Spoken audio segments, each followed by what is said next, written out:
Hi everyone welcome to my channel Smart Study with SN. आज आम +2 second year MIL Odia discussion करिया पुष्पपुर वर्षावरण। ये पुष्पपुर वर्षावरण में प्राबंधिक डॉक्टर कृष्णचंद्र पाणिग्राही से किपरि पुष्पपुर वर्षावरण वर्णना कर उत्कलर जो सब भौगोलिक चित्र को अति सुंदर भाव वर्णना कर डिस्कसन करवा। तो प्राबंधिक डॉक्टर कृष्णचंद्र पाणिग्राही एकाधारे जड़े ऐतिहासिक जातीयतावादी प्राबंधिक। से निजर जन्मभूमि समग्र उत्कल को ग्रहण करछंती। महाकवि कालिदास मेघ को कूट दूत कला भली प्राबंधिक मेघ को निजर जन्मभूमि प्रेरण करछंती।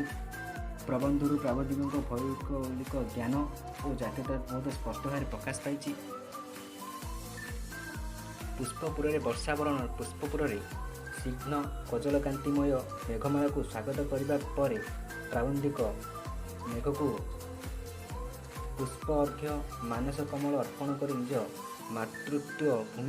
मातृभूमि को उद्देश्य वर्णन करछंती।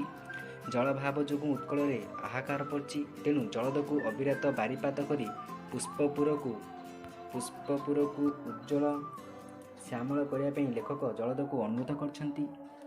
उत्कल भूमिर पार्वत्य अंचल को लेखक प्रथमे अविदित मेघमाला को आमंत्रण करछंती। आवर्तित झंकिल अनुर्वर उच्चावच बनभू नरेन्द्र स्वयंसिक्त शस्य क्षेत्र में शाड़ी धान सबू चाह झुलुव और शाड़ी क्षेत्र को देखी वनवासी मन आतंक वनवासी मन आतंक कि लोक सजा पुत्र पुत्री संतान मान देखी जेपरी पितामाता मन कौन थोड़े आतंक धरुव से वनवासी मानकर कौन उच्चा बच झंकिल अनुर्वर शस्य शाड़ी क्षेत्र देखिकी मन आतंक धरुव तेणु सेमानंक प्रति बदान्य होगा लेखक जलद को अनुरोध करछंती एवं अविरत बारिपात करछंती। बारिद को जदि क्लांति आसे तेज से मेघमाला गंधमार्दन माल्यगिरी अवसर नब और असरती रत्न भंडार देखि चकित हो।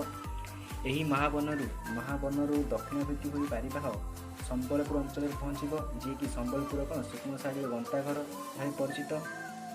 संबलपुर पहाड़ी अंचल तन्वी महानदी प्रभावित से महानदी प्रभावित हो जाऊ जाऊ तार तीर बेश सम्मेलन ढाली और नर नारी मान देह नवनीलिमा नवलावण्य बोही केदारभरा बारिबाह संबलपुर सामल करने को लेखक बारिबाह को कहते। पर से उपकूल छुईवा पूर्वर उत्कल उत्तमांग गर्वित गजपति राजधानी कटक बा विरानासी कटक को प्राबंधिक देखा कहते। एठारे अतीत उत्कलर स्मृति कीर्ति आज जाए लगी रही। एठारे बहु ज्ञानी गुणी ज्ञानदीप जाली जाइछंती। कटकरू दक्षिणाभिमुखी जाई स्पर्गचित पारिजात घन अतीतर महान संसान तथा द्रुत और गर्वित जातिर पराक्रमर प्रतीक कोणार्क पथरे जावाक से कहते। कोणार्क अतुलित ललित कलार छांदमयी गाथा और अतीत विभवर कथा कहब। कोणार्क पथ दे जाऊ जाऊ अतीत उत्कलर मानदंड रूप दंडायमान भुवनेश्वर लिंगराज मंदिर शीर्ष प्रति मथानत कर चलीजा से मेघ को कहते।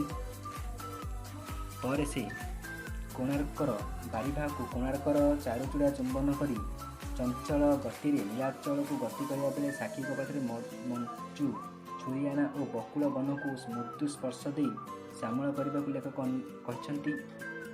कारण एठारे उत्कल जनिर सुयोग्य संतान गोपबंधु कुटीर रचना कर उन्नत उत्कलर स्वप्न देखी। जो नीलाचल ही उत्कल इतिहास नीलाचल ठारू चारू चिलिका बक्तेरी समग्र लेखक गंजाम और जयपुर को भूली जावाई मेघ को कहते। वास्तव में प्राबंधिक वर्षावरण कहवाक चाहिए उत्कलर जो सब वर्षावरण पुष्प वर्षावरण रचना करने चाहिए उत्कलर जो सब भौगोलिक स्थान वर्णना देते ताहा अनन्य अटे। तो ये पुष्प वर्षावरण नेक्स्ट टाइम 3 दिन डिस्कसन करेंगे। Thank you to all for watching this video.